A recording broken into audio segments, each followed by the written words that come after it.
All right. Well, good morning again, everyone. My name is Luke. I'm on staff here at High Point.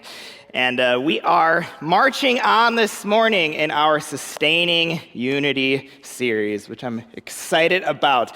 Unity is something that we've talked about quite a bit. If you've been part of church, you know that unity is a thing that comes up again and again and again and again. And the reason for that is that, let's see if I can get this correct here. No? Yes? No? Is this going? Can I do this? Okay, there we go. Being unified is an unending battle. The reason we come back to this over and over again is because this is not the kind of thing we're going to, wake up as a church one day and be like, we did it, we solved disunity, we all love each other and we're all hanging out and everything's perfect. That's not the kind of thing we're ever going to truly arrive at. We can always grow in this. We can always do better. This is a huge thing, especially during a time like now where we've seen more disunity, more fighting, more, in this world, more toxicity and hostility. The church is meant to be different. I think in the church, there's been this kind of preaching point that's come up again and again, which is totally true, and it's something I've talked about over and over again, but I think it's watered down how difficult this really is. We've heard this message of, okay, the world, they're all over the place, and there's nothing really unifying them, and so of course they're going to fight and, be against each other. But we in the church, we're all under the banner of King Jesus. And so this should just kind of be easy. We should all be coming in, getting along. That should be super simple. And that is totally true. Like, we are under the banner of King Jesus, and unity should just happen more in the church. But you've probably noticed that being unified with other believers is still really hard work. It's still really tough. And you can think about your own personal relationships. And if you look at the relationships you have with some of the people who feels like you should be most unified with, family, friends, other believers, sometimes those are the people you have the toughest time getting along with. Sometimes those are the relationships that can feel the most difficult. This morning, I want to get more into our interpersonal relationships. I think what can happen with a unity series is that we can kind of look at it kind of as a church at large and be like, High Point seems to be doing fine. We're not like punching each other in the lobby or anything like that. So it seems like we're pretty unified. And then our personal role kind of gets lost in that a little bit. But really, for us to have unity, to be a cohesive unit that loves, supports, cares for one another, no divisions, that really rests on all of our individual relationships. How we carry ourselves in our personal life and how we talk to one another, treat one another, whether there's disunity in our relationships, that's going to disrupt unity as a whole. So I want to get real into our own personal lives this morning. What I've noticed is there definitely is a difference between us and the world, right? Like, you can see that. If you just go on Twitter or whatever, you're going to see obvious, overt, upfront, people hating each other, fighting, arguing, not agreeing on things. I think in the church, we still deal with disunity. It's just a lot more subtle. Our disunity is a lot more under the surface. Hi, welcome to church. Yes, we're so glad you're here. Yes, that everything's fine. We're all fine here. But then under the surface, there's issues, and there's tension, there's hurt feelings and frustrations. We're maybe less upfront about it, which maybe that's better. I suppose I would prefer that than us just like tearing each other down outwardly all the time. But I think in the church, the kind of disunity of the world seeps in. We just sort of push it down, push it under the rug. Let's just kind of ignore that. It's not there. But I think that kind of disunity, it can be just as toxic, can be just as damaging, can tear communities apart just as easily. Now, I don't want you to feel like I'm sort of beating you up, because it's not surprising that a bunch of people come together struggle with unity, because the reality is that relationships are really hard.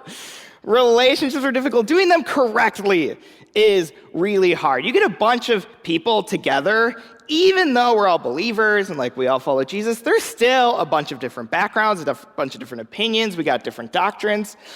But then on top of that, we are still sinners. We still have sins in our lives. And if you stick a bunch of sinners together, you're going to see some sin. And what sin does, what sin always does every time, sin separates. Sin pushes apart. What was once together, unified, gets pushed aside. And so I think what happens in the church, because we're sinners, and that's just going to be the reality of it, these wedges get into our relationships. These little things that kind of get between us. And you can probably think about this in your own life. That there's people in your life that there's just kind of something there. There's just something between you. Some hurt feelings, frustrations, bad memories. I don't really like them. They don't really like me. I think this person kind of annoys me. These wedges come between us, and that is sin digging in and pushing our relationships apart. These relational wedges get in there. And I don't know for you whether you have a lot of these or a few, but I'm sure we all have some. Maybe for some of you, there's some small wedges that have kind of, pushed into your friendships, just little things that you're not really dealing with. Maybe for some of you, you've got some big wedges. Maybe it's between you and your spouse. You've talked and you've done the conflict thing. Maybe you've even seen a counselor and you've tried to work through it, but you just know your marriage could be healthier. There's just something there. You're not dealing with it. It's hard to talk about, or let's just kind of put this aside for now, or we're trying to deal with kids right now, and so we don't really have time for that. Or maybe there's a wedge just in your family. Maybe it's between you and your kids. You were once close, and they came to you, and you came to them, and that's just kind of not happening anymore. There's something there. And these wedges are really painful, but we don't really like to talk about them. With these relational wedges, they often go unspoken, but rarely go unnoticed. These wedges, maybe you have actually talked and you've done the conflict thing, and you and someone who there's something against you, you actually got into it, what's going on. A lot of times, what we do when us and someone else has got something between us, we just set it aside. Let's not get into it. That would be awkward. That's conflict resolution. I don't want to do that. I got enough other things going on. We rarely speak these, but they hardly ever go unnoticed. These relational wedges affect everything. Everything about you and everything about that relationship. When I was starting seminary, I was a middle school director. This was down in Illinois. And there was this one child named Blake. And I will never forget Blake. Blake was the difficult kid. And I would genuinely, setting up for youth group, I'd be like, Lord, if Blake could just, not come today, I would really appreciate it. That would be great. I'll take him next week, I promise. I'll train. But, Lord, if you could just give me this one breather, Jesus, thank you, appreciate it. And then Blake would show up, and I'd be like, oh, my gosh, this is going to be another week of him distracting everyone and disrespecting me and throwing a fit. All right. And I know it's kind of easy to pick on middle schoolers because they're middle schoolers, but there was just a huge wedge between me and him, and it affected everything. It affected my whole mood that whole night.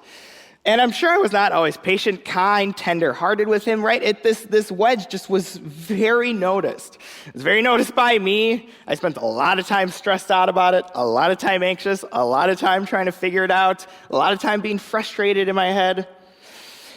These relational wedges, they get in there and they really affect a lot of things. These rarely go unnoticed.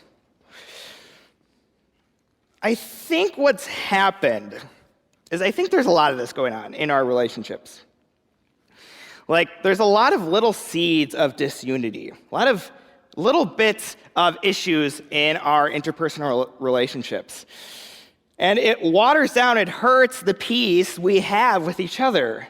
And I feel like we've just kind of made peace with this lack of peace. I don't know if this is a culture thing, kind of sneaking in, or I don't know if it's just a Midwest nice kind of thing. But it feels like we've just sort of accepted, this is how relationships work. Marriage, man, marriage is so hard. We've come a decent way. Like, really, two people are supposed to, like, be in harmony, stability, just mutual trust and support. Like, that's not even possible. So, like, I'm fine. The marriage is fine. We're just going to kind of leave it as is. Or maybe this is your relationship with your teenager. You go, well, yeah, we were close before, but, like, teens don't want to talk to their parents. I heard that once at, like, a seminar. So, I'll just like, send them off to the youth group. The youth group will kind of fix them up. And that's just kind of the way it works with teenagers. Or maybe there's that person in your small group. And when they come, you just go, oh my gosh, we're going to hear them for all of our prayer time, just complaining about their job again. I'm just going to kind of sit there, but you know what? I'll just kind of grit my teeth and bear it, but kind of like hope they move on to another small group eventually. And like, yeah, this is kind of disrupting our whole small group, but like, I don't know, it's okay. And so we try to make peace with this. We just say, yeah, that's kind of the way it is. I know this is the way the world works. Just go talk to anyone. They'll start complaining about someone in their life in like 2 seconds. It's what people talk about. Like, I don't like my boss, and I don't like this person, they don't like me. And I think that mentality is just watered down our understanding of what relationships are meant to really look like, of what God's understanding of relationships are meant to look like. I don't know about you, but this idea that there's just a lot of frustrations and wedges and issues between us, I think God has a better plan than that, yes? Like, I think God is calling us to something greater. I think God's standard for our relationships, his expectation for how healthy, stable, loving, supportive, secure your relationships are meant to be is far higher than our standards for ourselves. We just kind of shoot for like a 7 out of 10 marriage or like a 7 out of 10 friendship or like this small group feels decent. And then we just leave it and we're like, that's fine. It should be okay. God is calling us to more than that. God is calling us to relationships that reflect him. That the peace of God is emanating between us. There's something mutually supportive, encouraging about our relationships with each other. God's standard of us, for us, is so much greater. He wants more for us than I think we oftentimes want for ourselves. I think maybe we just have almost never experienced that level of relationship, and so we just kind of assume it's out of reach. But I don't think it's out of reach at all.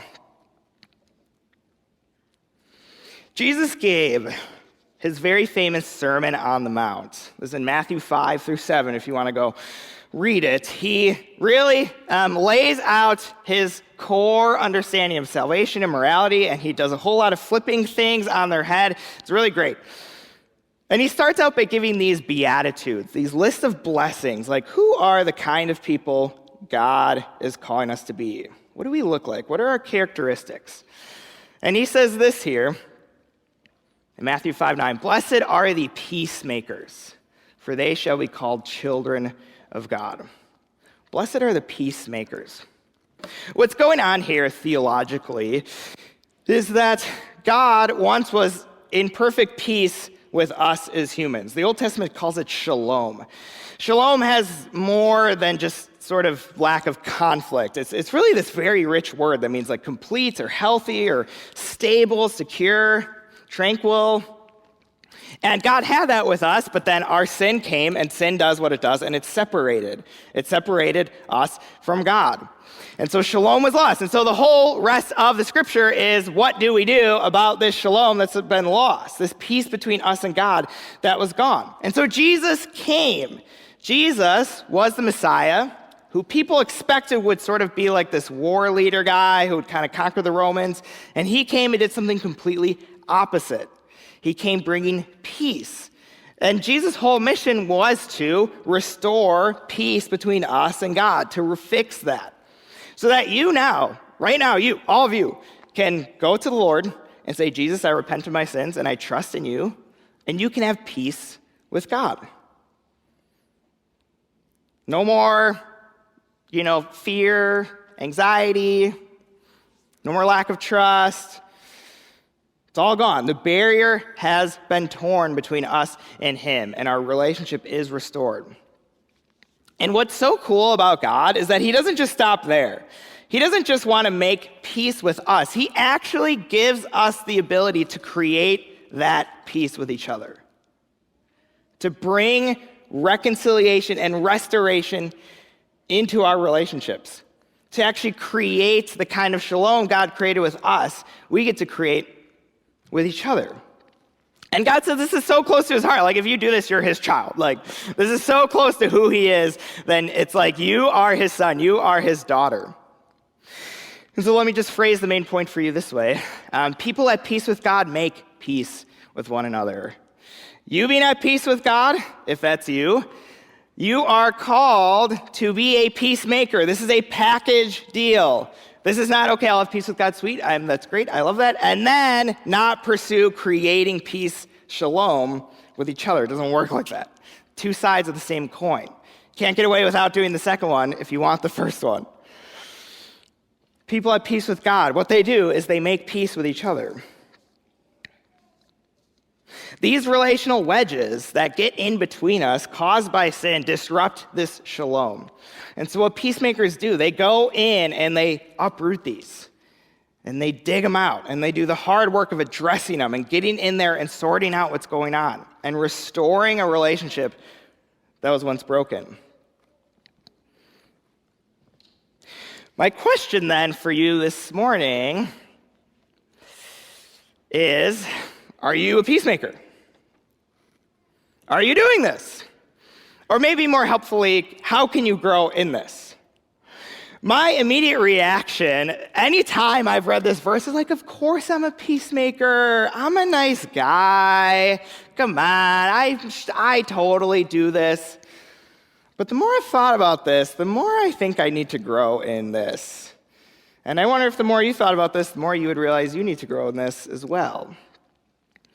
What I've noticed in myself is on the way to true peacemaking, I stop short. On the way to true creation of shalom, healthy, full relationships, I stop short. Here's what I do, and maybe you do this too. We often choose peacekeeping over peacemaking. We often choose peacekeeping over peacemaking. Come on, you know this is you. You know you do this. Peacekeeping, what peacekeeping does is it pushes conflict aside. Peacekeeping says, no, I'm not going to deal with this. Like, yeah, I cannot stand my in-laws, but I'm just going to go and do Thanksgiving, and then I don't need to see them for another year, and we're just going to get through it. Peacekeeping says, yeah, there's this conflict, there's some hurt feelings, but that conflict resolution is not fun. So we're just going to kind of keep the peace here. Peacekeeping also doesn't stand up for your own self. You've probably been hurt by people before and said, well, it's fine. We'll just move on. We a lot of times prefer to keep the peace rather than create, to make real peace. I don't think peacekeeping is much of a solution. There's maybe times and places where you got to be a peacekeeper, and that's okay. But peacekeeping just sort of incubates the issues. And they sort of sit there, and they grow over time. And yet, yeah, maybe it's a little more comfortable, but it's not really a solution at the core of what we need. So how do you become a peacemaker? I've got two practices for you this morning, two practices of peacemakers. And I'm just going to be upfront with you right away. These are not easy. Being a peacemaker is hard work, but I think it is worthwhile work for the kinds of relationships God is inviting you to have. He says, hey, you can have that. You want relationships that fill you up? You want to belong? You want there to be honesty, trust between you and others? Yeah, go make it. Yeah, you can do it. It's hard work, which is what keeps a lot of us out of this, but it's so worthwhile. The reason I have two practices of peacemakers for us is that there's two sides of these relational wedges. There's my sin against you and your sin against me. And so what do you do about both of those things? What do you do about the stuff you do against other people? And what do you do when someone has done something against you? If you're going to be part of the church and you're going to interact with people, you're going to sin and you're going to be sinned against. Let's just all admit that that is going to happen. So what do you do to restore shalom when that happens? This is a really helpful verse that Jesus says just a few paragraphs down in this chapter we were just looking at. And Nick referenced some of this last week. He said this: "So if you are offering your gift at the altar and there remember that your brother has something against you, leave your gift there before the altar and go. First be reconciled to your brother and then come offer your gift." This is crazy. He says, hey, before you go to church, go reconcile with that person who's got something against you. Like, God's outside of time. He can wait. Okay, you can do your offering later. God will accept it just fine. Go first to the person who's got something against you and take care of it. Go deal with it now. This idea of sort of owning up or going and addressing what's wrong, the Bible uses this word confession. And we see this in James 5. Therefore, confess your sins to one another and pray for one another that you may be healed. Confess your sins. Admit what you've done. The first practice of being a peacemaker is this. It's to own up. Own up to your side of things. What your brother or sister has against you, go and address it. Figure out what you did and go own up to it. Apologize. Admit it. Take it on. Don't push it away. Don't make excuses. Go and own up to the person who has something against you. If you're like me, you're bad at this. If someone has something against you, what do we say? If they've got something against me, that's their problem. They don't like me, that's on them. And so what do? We just say, well, if they would like to come talk to me, I'm here, and I'll be receptive to such a thing. We don't take responsibility for this. When someone has something against us, we just wait and assume it's their problem, or we just sort of justify in our brains, be like, well, if they didn't want me to say nasty things about them, why did they do that bad thing that they did, right? So like they kind of had that coming. And so, I was just sorry about it, but I guess I had to do that. I think what's happening deep down, and I just talking to more and more people, I just believe this. We assume our conflicts are primarily the other person's fault, yes? It's mainly on the other person. The tensions and frustrations in our relationship, it's like, well, once they figure out they're the problem and they want to come begging me for an apology, then yeah, sure, we'll talk. Right? You hear this when married couples talk.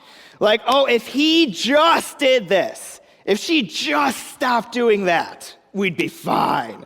If this other person kind of fixed it and sorted things out, we'd be good. All the problem is shifted to the other person. Does that work? Does that create peace in your relationships? No, that does nothing but just keep the relational wedge there. I promise you, if you have wedges in your relationships, your sin is a part of it. I mean, you could what about? Yes, there are some extreme cases, sure. Primarily, though, the kinds of relational wedges that kind of pervade our whole lives, we're a part of that dynamic, yes? And just pushing everything off to the other person and this being like, it's their responsibility if they want to reconcile, is so antithetical to Christ and his message of humility, service, realizing we're sinners and we're messed up and we're self-centered and we have pride. It's just so opposite. I will never forget, one of the first times I ever heard Nick talk was at a wedding. This was years ago, like 8 years ago. And it was maybe the least romantic wedding homily I've ever heard in my entire life. Nick was actually more grumpy like 8 years ago, which was really fun. And I just remember him doing this on their wedding day, and him this was his whole message, and this has stuck with me like for years and years. He was like, you need to realize you're the big idiot in your marriage. You need to realize you're the dummy, you're the moron, you're causing all the problems. And he just yelled at this couple for like 10 minutes about how they were the idiot. And I was just kind of like, okay. I wasn't going to this church yet. I was like, what's this guy's problem? But man, that just stuck with me. And I just walked out being like, that's so true. What would our marriages look like if we all thought that way? What would all of our relationships look like if we thought that way? I'm the dummy here. I messed up. This is on me. What do I need to own up to? I have a very personal and very recent example of this, of how owning up really helped. I have 5 siblings, which people always freak out about when they hear that. I had noticed between my oldest sister and I, this kind of relational wedge was sort of developing. There's just stuff there. And so I was like, hey, Jesse, I Facebook messaged her. I think this was during church too, which was bad. I was like, hey, Jesse, let's talk sometime. And she was just like, no. And I was like, what? You're not supposed to say that. And I was like, why? What's going on? And she was like, you've been pretty rude to me for the last 3 years. I've felt criticized by you, judged by you, and I haven't really felt loved by you. And I sort of leaned back my chair, and my immediate thought was to get defensive. Come on, me arguing with you or criticizing something you post is not me being judgmental, what is wrong with you? And I felt the Lord just being bro, hold on. You think she's just totally making this up? You think there's just nothing there? And I just got to thinking about it, and I thought of how I've talked to her, the things I've said, the things I haven't said. And I was just like, she's right. She's totally right. I've not been a good brother. And so I messaged her. I said, can we please talk? And she's like, no, you're just going to try to win me over. I'm like, no, just trust me. Let's just talk. And so we talked. We had a conversation, and I just owned up to everything. And I told her, I was like, let me know all the things you're frustrated about. Just let me know. And I just owned up to it. I didn't go in being I'm going to make her understand my perspective or try to explain it away. I was like, I'm just going to go apologize for what I need to. Me and my sister have been best friends ever since that conversation. It is years of bitterness just washed away. I went over to her house a couple weeks ago, and we hung out and played cards with her kids. It was great. She messaged me the next day. It was just man, I felt so just at peace with you. It just felt like I could be myself. It's this relationship was brought back. It was one conversation where I was just I'm sorry. Yes, I own up to it. I can't promise this will always happen, but I just went in and I was like, yeah, I'm the one who's messed this up. What can I own up to? When you're owning up, do so quickly.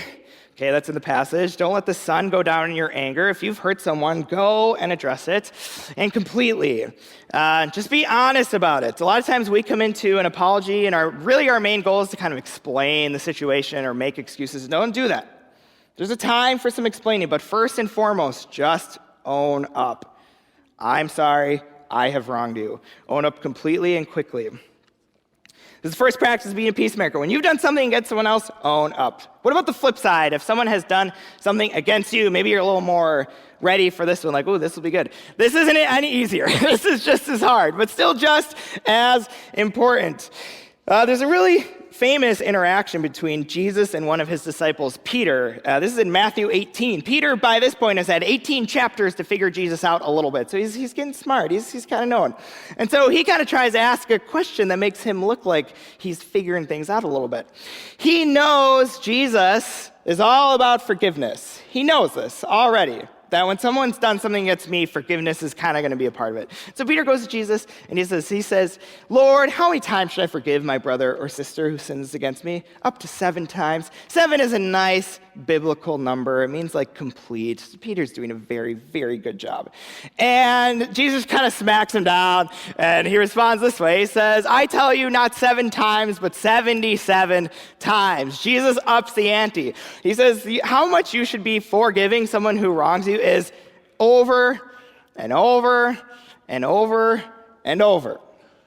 And he goes through this parable that we're not going to read, but it really explains what forgiveness is, because I think we get kind of confused on this. This is pretty small. But basically, in this parable, he tells a story of someone who has a debt with a master, and that master cancels that debt. And then that guy who had the debt goes and holds someone else's smaller debt over them. And then the master gets mad, and it's all bad for that person. What's going on here is Jesus is explaining that forgiveness is canceling a debt. It's not holding something against someone that they rightfully should be giving you. When you've been sinned against, there is a debt. The person took something from you or hurt you or wronged you in some way. And they owe you an apology. They owe making things right and fixing it. But here's the thing. Jesus tells us in this parable that we as believers cancel those debts. That stuff that rightfully is between us and them. Jesus says, yeah, cancel it. Don't hold it against them. Give that up.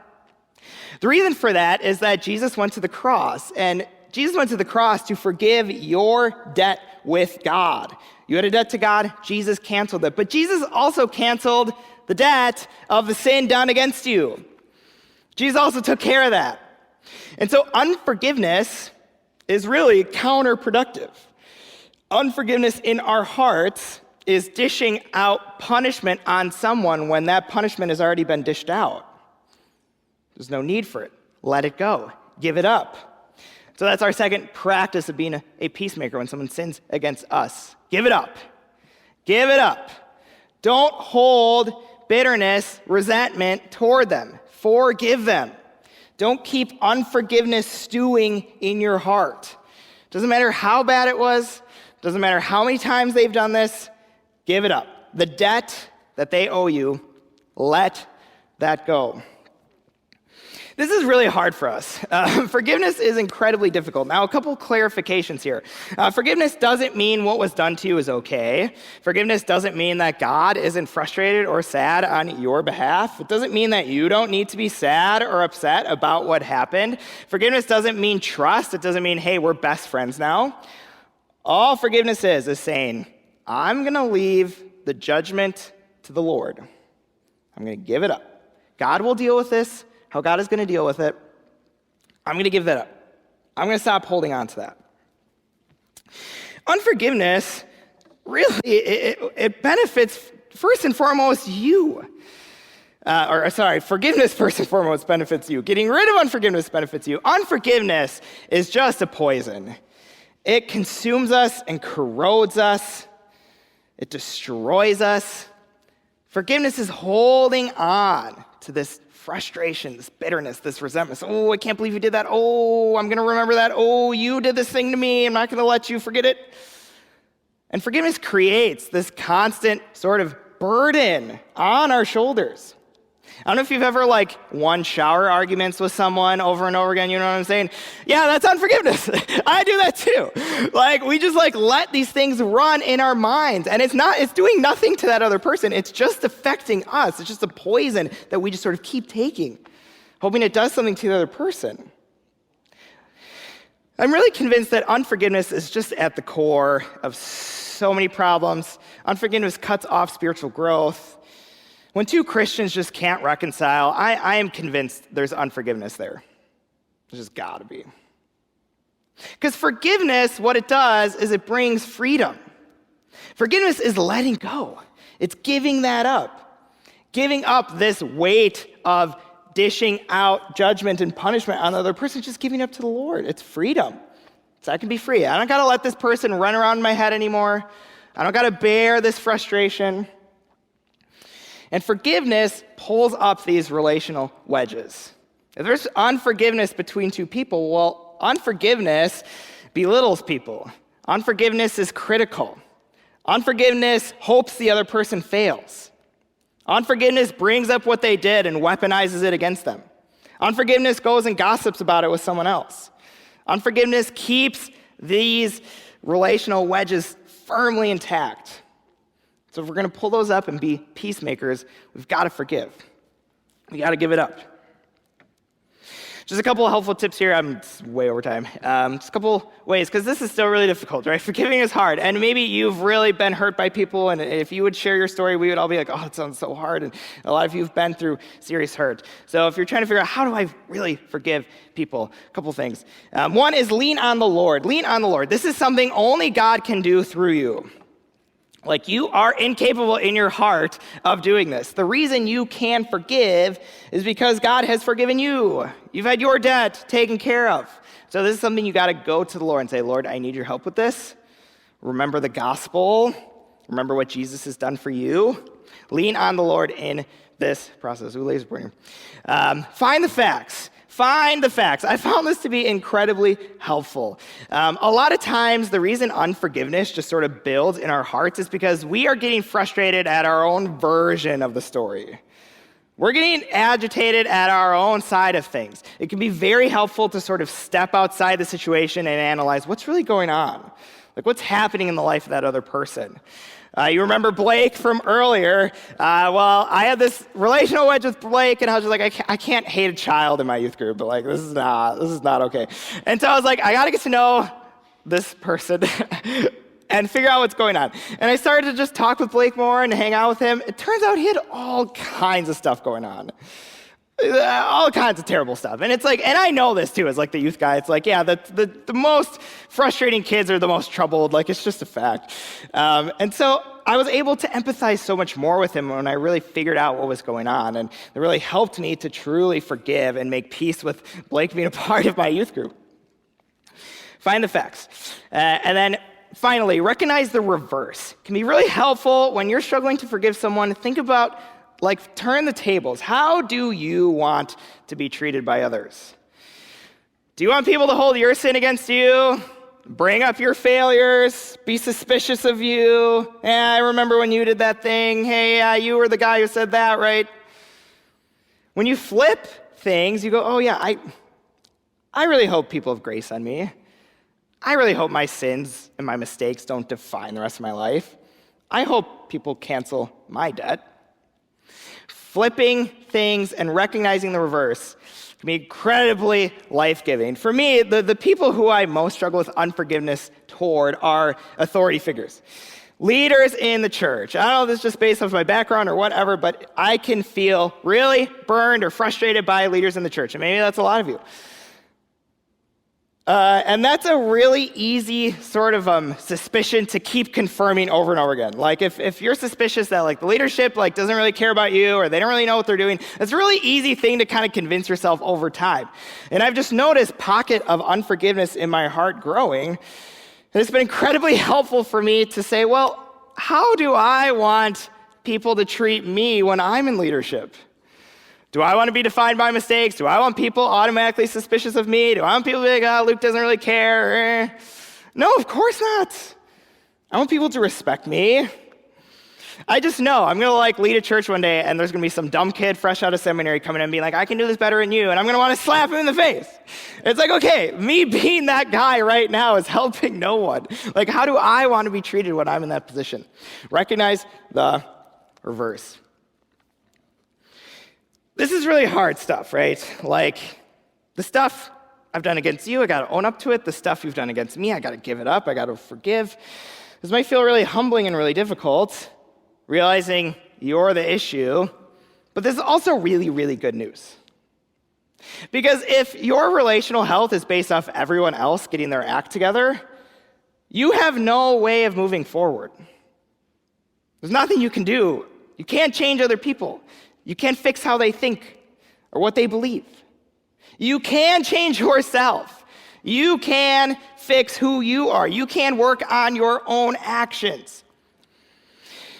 And so, well, yes, being a peacemaker is hard work. It's humbling. It's difficult. You got to get in there. You got to have the conversations, do the conflict, forget. Like, it's all that hard stuff. But if you recognize that you're the one who can really start to produce relational health in your relationships, God is going to use that. There's been a verse, just to close here, that's been significant for me through a lot of my life. If it is possible, as far as it depends on you, live at peace with everyone. I would love for us to take this verse to the extreme. And rather than focusing so much on the if it is possible and if it depends on me, which is I feel like what we focus on, let's assume it's possible. Because we have the Holy Spirit who wants to work miracles, yes. And let's assume it does depend on us. And get in there and be peacemakers. People who bring shalom into our relationships. God says you can have it. You can have the kind of belonging, mutual trust and support, thriving community. Go get it. And I just got to believe if we take on the role of peacemakers, we're going to create a shalom in this place. And God's going to work, and it's going to be a witness, and he's going to use it in our lives. Let me pray for us. Lord, Father, I pray that you would help us. Bringing peace into this world, it's humbling. It's really difficult. But God, it's such good work. For the destination, it's worth that bumpy road. It's worth, rather than just pushing things aside or ignoring it, getting in there and realizing, yeah, there's stuff I got in my relationships. My relationships can be better. There's things to work on, things I can confess, ways I can forgive. So Lord, I pray that we would be brave, fearless, running into our relationships, leaning in quickly, directly, and being peacemakers. Father, please help us do that, Lord. In your name, amen.